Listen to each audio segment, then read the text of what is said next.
When I was a kid, I had a really active imagination.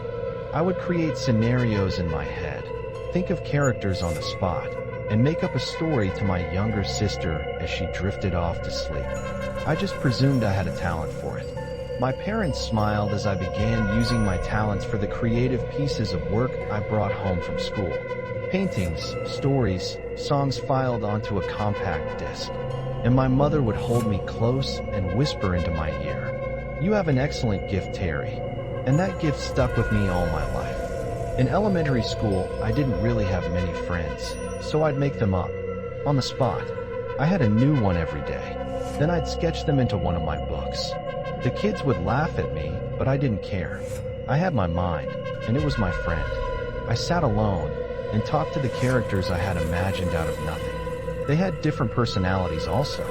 Teachers would smile whenever I walked past them. "How's your imagination going?" "Good," I would reply. "Frank has played with me today." "That's nice, sweetie. Now off to class." That's all I basically remember from those days, apart from my adventures with my mind. But in high school, I met a girl.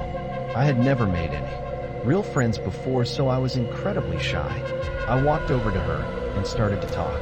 "Hey there, I'm Terry." I smiled at her, ignoring my imaginary friend's sneers and giggles behind me.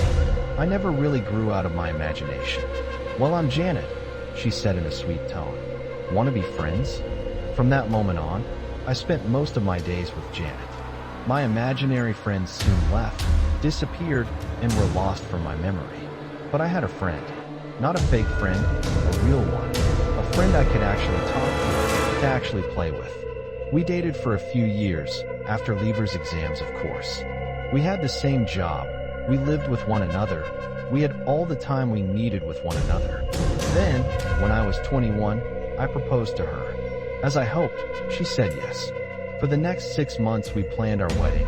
And a few days before the wedding, Janet talked to me.